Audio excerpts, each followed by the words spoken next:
दोस्तों, करत करत अभ्यास के जड़ मत होत सुजान, रस्सी आवत जात है सील परत निशान। क्या कहते हैं इसमें भगत कबीर कि आप अगर रेगुलर प्रैक्टिस करते रहोगे तो डेफिनेटली आप अपनी लाइफ में सक्सेसफुल हो पाओगे। Practice makes the man perfect. तो इसी एक लाइन के साथ चलिए आज हम शुरू करते हैं अपनी वीडियो एंड आज हम देखेंगे significance of principal of management. Significance of principal of management. Okay, तो चलिए शुरू करते हैं। आज सर आप बहुत भारी पढ़ाना। तो फर्स्ट ऑफ ऑल है हमारे पास manager, providing managers with useful insight into reality. क्या कहते हैं इसमें कि प्रिंसिपल्स क्या करते हैं कि जो मैनेजर्स हैं उनको जो भी रियल लाइफ सिचुएशन है उसे देखने की पावर देते हैं। प्रिंसिपल ऑफ मैनेजमेंट जो रियल लाइफ सिचुएशंस आ रही हैं बिजनेस में उसे एनालाइज करने की, उसे सॉल्व करने की पावर देते हैं। क्या लिखा है इसमें? The principle of management provide the managers with useful insight. Insight मतलब इन डेप्थ एनालाइज करना, ठीक है। इंसाइट मतलब real life situations, insight into real world situations. Adherence to this principle will add to their knowledge, ability and understanding of the managerial situation। ठीक है, जो भी situations आ रही हैं उसे अंडरस्टैंड करने की पावर्स प्रिंसिपल्स देते हैं। And circumstances, it will also enable managers to learn from the past mistakes। पुरानी गलती जो की है वो फिर मैं नहीं दोहराऊंगा। क्या कहते हैं प्रिंसिपल ऑफ मैनेजमेंट? एक प्रिंसिपल ऐसा भी है जो कहता है कि जो भी पुरानी गलती की है वो मैं फिर से नहीं दोहराऊंगा। एंड उसी प्रिंसिपल के अकॉर्डिंग हम क्या करते हैं, जो भी पुरानी गलती करते हैं वो उससे कुछ सीखते जाते हैं एंड जो पुरानी गलती हमने की है उसे हम दोबारा नहीं करेंगे। It will also enable manager to learn from the past mistake and conserve time by solving recurring problems quickly। जो प्रॉब्लम्स मुझे दोबारा आ रही हैं उसे सॉल्व करने में प्रिंसिपल्स हमारी हेल्प करते हैं। As much as management principle increases managerial efficiency, इसके साथ क्या होता है, मैनेजर्स की एफिशिएंसी भी इंक्रीज होती है। फर्स्ट ऑफ ऑल होती है, okay. And first of all हमने क्या देखा, principle providing managers with useful insight into reality. अब सेकंड देखते हैं। सेकंड है हमारे पास optimum utilization of resources and effective administration. Principles क्या करते हैं? Principle optimum utilization of resources में हेल्प करते हैं ताकि हमारे जो रिसोर्सेज हैं वो ऑप्टिमम यूटिलाइज हो सकें, ठीक है। जब हमने इनपुट में रॉ मटेरियल डाला, जब मैंने मशीन में रॉ मटेरियल डाला वो उतना ही बन के निकल कर आए, प्रोसेस होकर उतना ही निकल कर आए जितना मैंने डाला था। बीच में प्रोसेस होने के टाइम कुछ भी वेस्टेज ना हो या फिर मिनिमम वेस्टेज हो, ठीक है। तो जब भी हम रॉ मटेरियल मशीन्स में डालते हैं उतना ही प्रोसेस होकर बाहर निकलना चाहिए जितना हमने रॉ मटेरियल मशीन्स में डाला था। Resources both human and material available with the company are limited. हम इकोनॉमिक्स में पढ़ते हैं दोस्तों, क्या पढ़ते हैं सर? हमें तो याद नहीं क्या पढ़ा था इकोनॉमिक्स में। हमारी वांट्स क्या है? अनलिमिटेड एंड रिसोर्सेज क्या है? लिमिटेड। तो जाहिर सी बात है कि यहां पर भी रिसोर्सेज क्या है हमारे? लिमिटेड।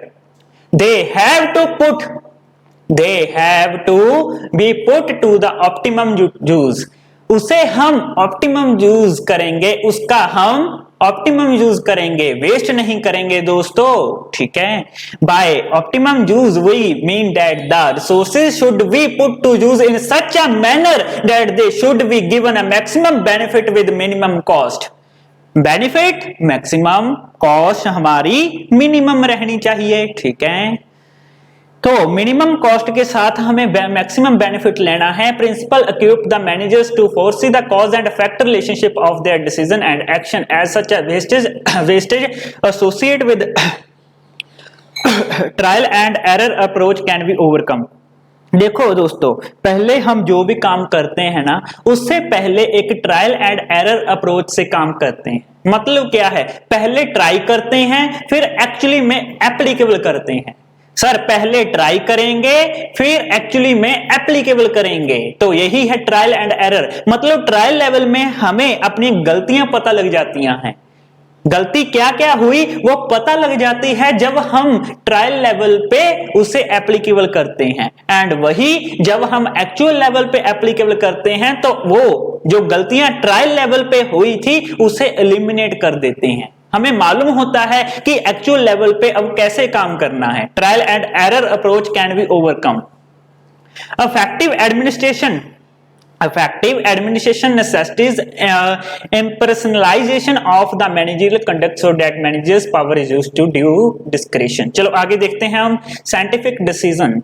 साइंटिफिक डिसीजन क्या है दोस्तों, बहुत ही सोच समझ कर ये प्रिंसिपल बनाए हुए हैं। इससे एप्लीकेबल करते हुए इसे एप्लीकेबल करते हुए जो भी मैनेजर डिसीजन लेता है वो साइंटिफिक होता है, पूरी कैलकुलेशन के साथ, गुणाकार, डिवाइड, प्लस ये सब कर जो हम डिसीजन लेते हैं, हमारा जो भी डिसीजन है बिजनेस का वो साइंटिफिक वे से लिया जाता है, सोच समझ कर। Decision must be based on a fact, thoughtful and justifiable in terms of intended purpose. They must be timely, realistic and subject to measurement and evaluation। पहले evaluate करेंगे फिर decision लेंगे।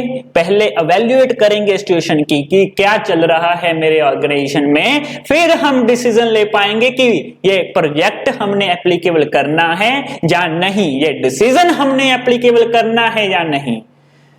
Okay, management principle help in thoughtful decision making. They emphasize logic rather than blind faith। हर एक decision के पीछे हम क्या देखते हैं, लॉजिक। ऐसा नहीं कि हम अंधे हैं, ठीक है, अंधभगत की तरह हम कोई भी डिसीजन ले लेंगे, पूरा का पूरा लॉजिक होता है हर एक डिसीजन के पीछे। Management decision taken on the basis are free from bias and prejudice. हम भेदभाव नहीं करते किसी में, जब भी हमने डिसीजन लेना है प्रिंसिपल ऑफ अ मैनेजमेंट के अकॉर्डिंग, तो कहीं भी भेदभाव नहीं किया जाएगा on the basis of a religion, sex, education और एज, ठीक है ना, कोई किसी भी तरह से भेदभाव नहीं किया जाएगा। Management help in changing environment, meeting changing environment requirements. क्या कहते हैं दोस्तों यहां पे, जैसे जैसे हमारा एनवायरनमेंट चेंज हो रहा है, हम प्रिंसिपल की प्रिंसिपल कैसे अप्लाई करना है उसे भी चेंज करते जा रहे हैं। वैसे हम नहीं अप्लाई करते अब, जैसे कि हमारे दो भाई साहब थे। कौन कौन से भाई साहब थे सर? वो एक तो था सर टेलर, एक तो था फॉयल। हाँ सर, आ गया याद, कल आपने करवाया था, वो आपने पिक्स भी दिखाई थी कल, ठीक है। तो ऐसा ही कुछ यहाँ पे लिखा है कि जब हम एप्लीकेबल करते हैं, क्या एप्लीकेबल करते हैं सर? एनवायरमेंट, जो कि हमारे प्रिंसिपल्स हैं मैनेजमेंट, वो एनवायरमेंट को देखकर एप्लीकेबल करते हैं कि एनवायरमेंट में क्या क्या चेंजेस आ रही हैं। मैनेजमेंट के प्रिंसिपल एनवायरनमेंट को देखकर ही यहां पर एप्लीकेबल किए जाते हैं। Although the principle are in nature of a general guidelines but they are modified and as such as help manager to meet the changing requirement of the environment. You have already studied that management principle are flexible to adopt to the dynamic. Dynamic का मतलब क्या है sir? यहां पर dynamic का मतलब है changing. Dynamic का मतलब क्या है? Changing business environment. Changing business environment. एक तो सर ये कुत्ते बहुत हो गए हैं, यहां पे भौंकी जा रहे हैं। Changing business environment for example management principle emphasis किस पे करते हैं? एम्फेसिस का मतलब है ध्यान देना। Emphasis division of a work and specialisation. ठीक है, in modern times the principle has been extended to the entire business where by companies are specialising core competency. देखो बेसिकली क्या है, जब जब एप्लीकेबल करेंगे एनवायरनमेंट को देखकर ही एप्लीकेबल किए जाएंगे। एनवायरनमेंट को देखकर ही एप्लीकेबल किए जाएंगे। बिना एनवायरनमेंट को देखकर हम एप्लीकेबल करेंगे तो we will get fail in that business. हम उस बिजनेस में फेल हो जाएंगे जिसमें हम एनवायरनमेंट को नहीं देखेंगे। ओके, आगे देखते हैं। Fulfilling social responsibility. Fulfilling social responsibility, आप इस तरफ ध्यान दीजिए दोस्तों, बाहर की आवाजों की तरफ मत ध्यान दीजिए। ठीक है, fulfilling social responsibility, the increased awareness of the public forces and business especially limited company to fulfill their social responsibility। क्या है कि जैसे जैसे हमारा टाइम पीरियड चेंज हो रहा है, सोसाइटी की एक्सपेक्टेशंस हमारी तरफ चेंज हो रही है। अब वो क्या चाहते हैं दोस्तों? वो चाहते हैं कि हर एक बिजनेस हमारी तरफ भी ध्यान दे। कैसे ध्यान दे सकते हैं दोस्तों? मैं सोचने लगा, तो कैसे ध्यान दे सकती है एक जो बिजनेस ऑर्गेनाइजेशन है सोसाइटी को एक अच्छे प्रोडक्ट्स देकर, सोसाइटी से कम दाम वसूल कर कर। प्राइस क्या? Price come and quality high. Price come quality high, तो डेफिनेटली सोसाइटी खुश हो जाएगी इतने में से। एंड और क्या कर सकती है? स्कूल्स खोल दो सोसाइटी के लिए, पार्क्स बना दो। ठीक है, पार्क बना दो सोसाइटी के लिए ताकि वो अच्छे से रह पाए एंड एक पोल्यूशन फ्री एनवायरनमेंट सोसाइटी को प्रोवाइड करो। The increased awareness of the public forces business, especially limited company to fulfill their social responsibility. Management theory and management principle have also involved in response to these demand. Moreover, interpretation of the principle also assume newer and contemporary meaning with the change in the time। क्या कहते हैं कि जैसे हमने principal को कैसे interpret करना है, वो क्या है, अब चेंज होता जा रहा है। अब सोसाइटी की तरफ ध्यान देना हमें इंपॉर्टेंस रखता है अगर हमने अपना बिजनेस सक्सेसफुल करना है तो। ठीक है, आगे है हमारे पास management trading education and research. दोस्तों एक एग्जाम होता है, कौन सा एग्जाम है? कैट। उसके बाद होती है एमबीए। हाँ सर, एमबीए। तो क्या मैं कह सकता हूं कि मैनेजमेंट की भी स्टडी है? मैनेजमेंट की भी एक पर्टिकुलर एजुकेशन है। मैनेजमेंट की एक पर्टिकुलर एजुकेशन है, तब ही मैनेजमेंट हम सीख पाएंगे। तो एजुकेशन कहां पर कर सकते हैं सर? हम मैनेजमेंट की एजुकेशन एमबीए की डिग्री से कर सकते हैं। Principle of a management are at a core of the management theory. As such these are used as a basis of the management training. ठीक है, एजुकेशन जो भी प्रिंसिपल्स हैं वो कहां कहां पर यूज होते हैं? Principle of a management education में, जो भी मैनेजमेंट की एजुकेशन है, एजुकेशन क्या है? एमबीए। एमबीए में पढ़ाए जाते हैं। एजुकेशन में, ट्रेनिंग में भी प्रिंसिपल यूज होते हैं। कहां पर सर? ट्रेनिंग में भी प्रिंसिपल यूज होते हैं, वहां पर भी प्रिंसिपल को स्टडी करना पड़ता है अगर हमने एक अच्छे मैनेजर बनना है। क्या लिखा है यहाँ पर? As such these are the used as a basis of a management training education and research. You must be aware that entrance of the management institute is presided by the management aptitude test. Entrance कहां पर होती है? Management aptitude test होता है जिसका नाम है cat. जब भी हमें मैनेजमेंट में एंटर करना है तो कैट का एग्जामिनेशन क्लियर करना पड़ेगा, ठीक है। Do you think that this test could have been developed without an understanding of the management principle and they can be applied in a differentiation? क्या आप सोच सकते हो कि जो भी हम स्टडी करते हैं वो मैनेजमेंट के प्रिंसिपल के बिना कर सकते हैं? नहीं। अगर हम मैनेजमेंट की स्टडी कर रहे हैं सर, तो मैनेजमेंट के प्रिंसिपल तो हमें पढ़ने ही पड़ेंगे, ठीक है। तो वैसा ही कुछ यहां पर लिखा हुआ है, the principle provide basic ground work for the development of the management as a discipline. अगर हमें मैनेजमेंट की डेवलपमेंट, मैनेजर की डेवलपमेंट करनी है, ठीक है ना, तो प्रिंसिपल बहुत ही यहां पर जरूरी है।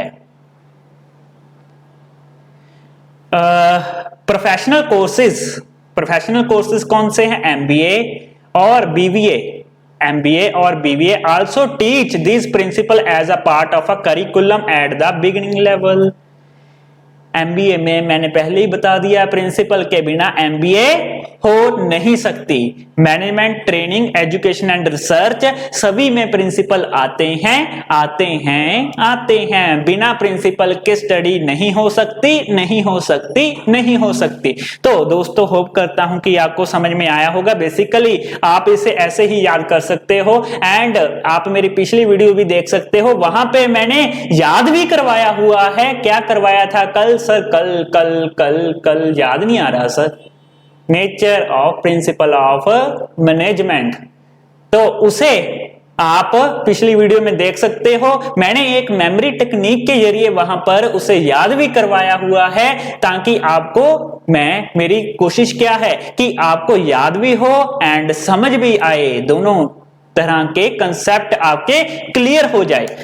तो दोस्तों कमेंट कर जरूर बताना कि लेक्चर कैसा था, आपको समझ में आया या नहीं, as a feedback. And bell icon and subscribe button दबाना ना भूलना, ताकि हर एक वीडियो की नोटिफिकेशन दोस्तों आपको मिलती रहे। तो थैंक यू दोस्तों फॉर वॉचिंग द लेक्चर। कल हम फिर मिलेंगे कुछ और वीडियोस के साथ, कुछ और कंसेप्ट के साथ। थैंक यू दोस्तों फॉर वॉचिंग द लेक्चर।